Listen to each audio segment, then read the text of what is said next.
Hi guys, it's great to be here. I'm Gunjit and I head up the auction and delivery science team, and I'm going to give you a little bit of a look into the Facebook auction.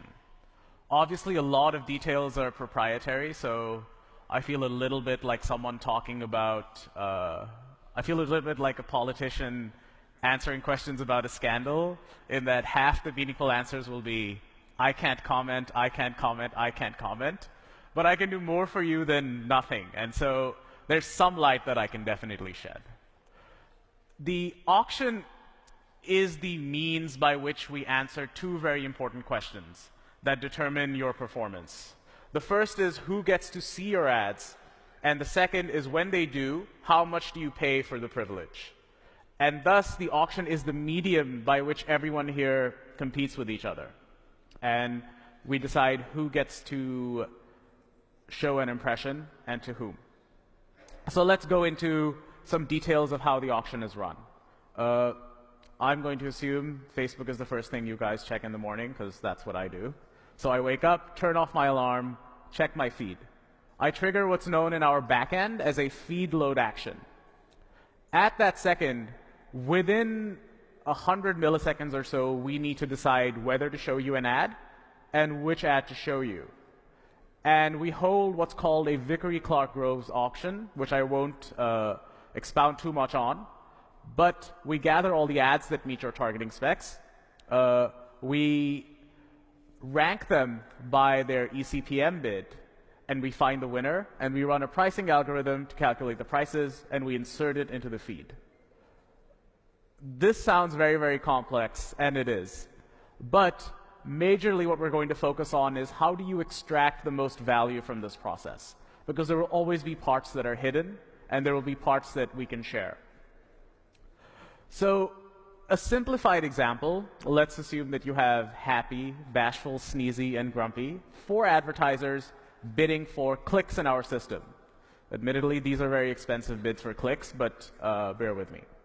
Now, the conversions that they will get, and they will all get some, because they will have different levels of competitive advantage for different users. Happy will most likely get the smallest amount, if any. Bashful will pay between $4 and $8 for a conversion. Sneezy will get them between 4 and 10.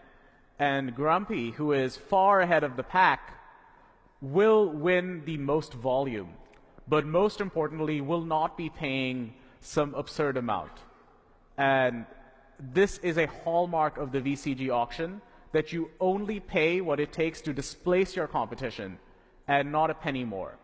So in this example, Grumpy would get the exact same number and the exact same price if he had bid $10.01 or $101. So let's walk through how our auction is different from one of our competitors' auctions, who will be named soon. Let's assume there are 2 slots. One gets you 100 clicks an hour. Slot 2 gets you 80 clicks an hour. So on an average, slot 2 is worth 80% of slot 1. Fair? So let's look at our competitor and what happens there. Using the same people, Grumpy wins slot 1. He pays $10. His total payout is $1,000 at about $10 CPC. Sneezy wins slot 2 and pays $8. Now this is a second price auction. You pay the immediate price of the person below you. Our auction is different in the following way. Grumpy has displaced Sneezy and Bashful and thus pays the displacement value for both those people. He pays $10 times 20 cents plus $8 times 80 cents. So $8.40 per click, average $840 worth of payout that he needs to make for the same value. Similarly, you can run through the calculation for Sneezy, who only displaces 1 person. It's important that the payout from the VCG will be strictly less than the second price process. And in the limiting case where you're causing infinite value destruction, it will be equal. And what that means is that we are very, very clearly and mathematically speaking the better deal. Little plug here. Okay. So now let's move on to how will you interact with this process and what levers you can pull to extract the most amount of value. And I will attack them in the easiest order because that's the way we do things.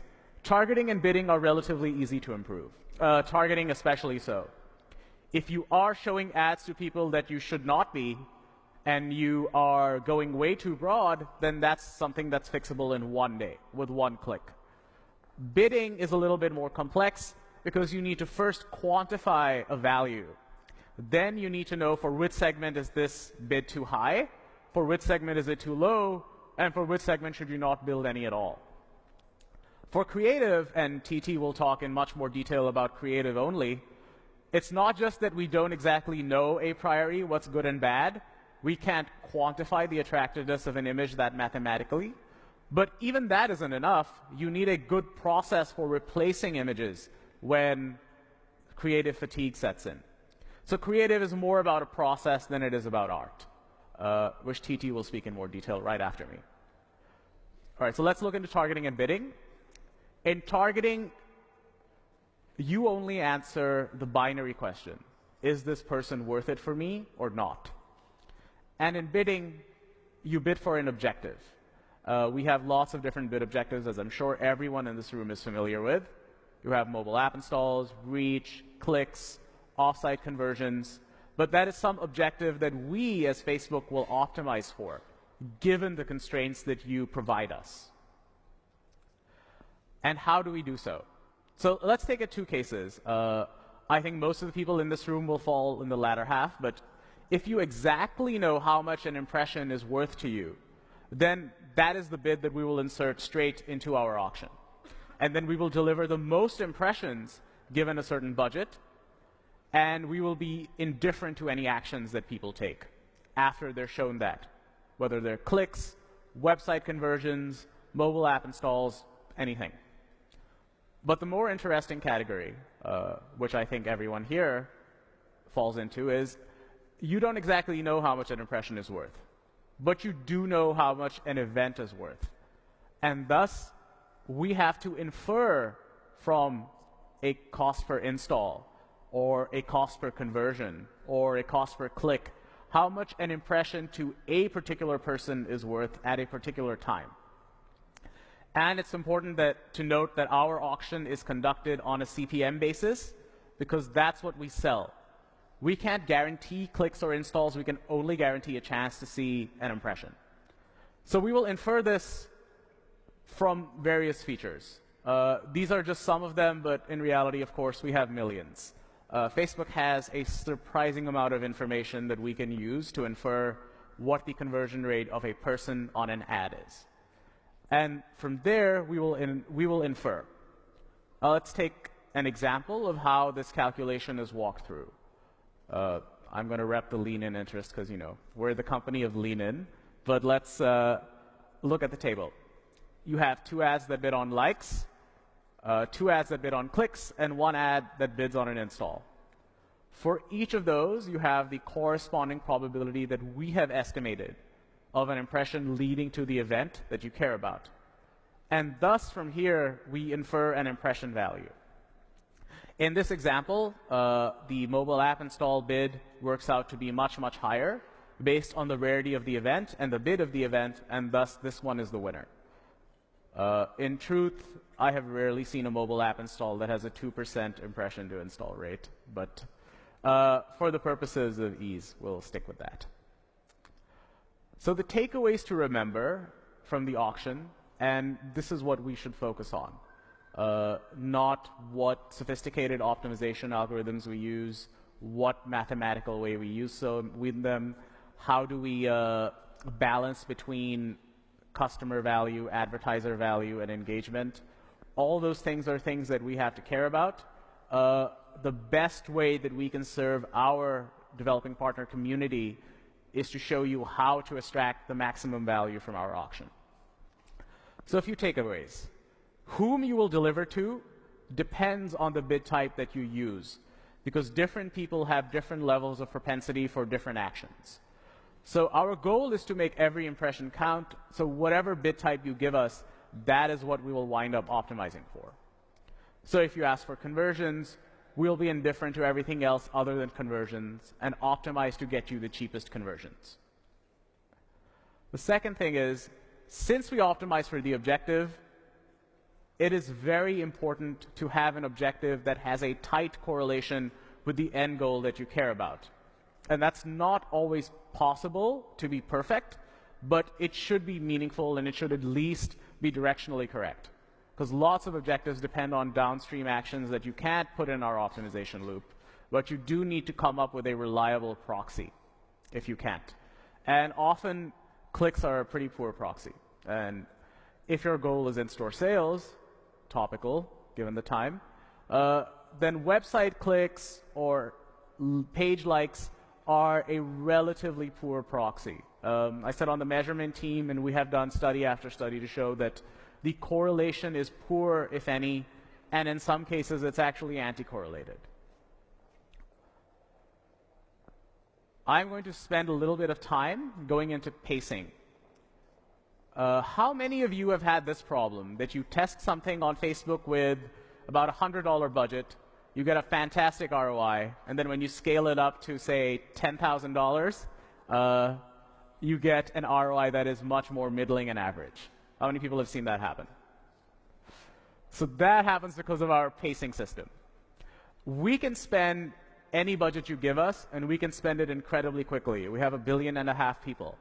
So what we do is we pace your spend.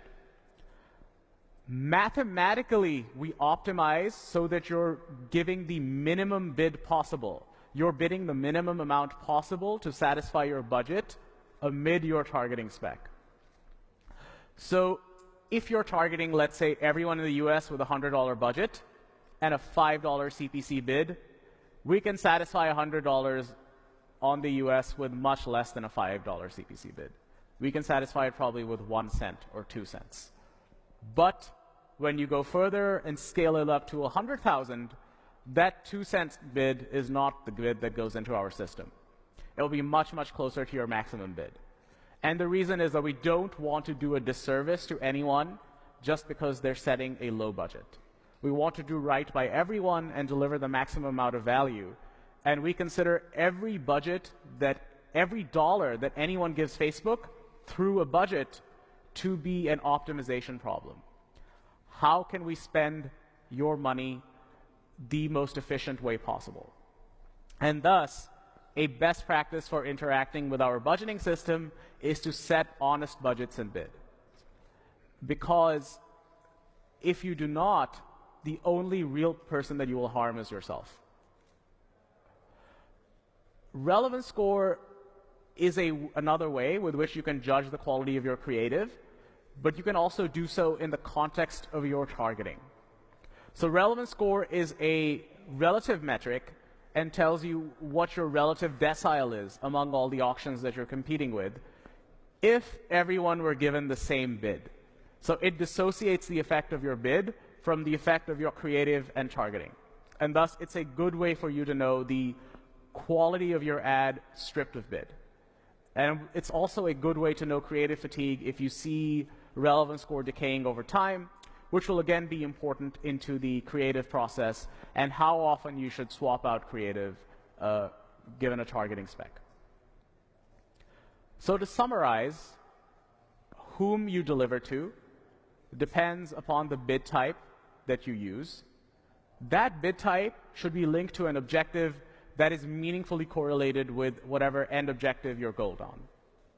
These two things will interact with the pacing system that we have, which will try to spend optimally given the bids that you've given us and the budget that you've told us to stay within. And once all these three things interact with the auction, you can look at the outcome of your ad disassociated from bid through relevance score, which is a relative ranking. I have time for, I think, one question, but I would encourage all of you, because I think there is more than one, to visit the garage and the workshop. So does anyone have any questions?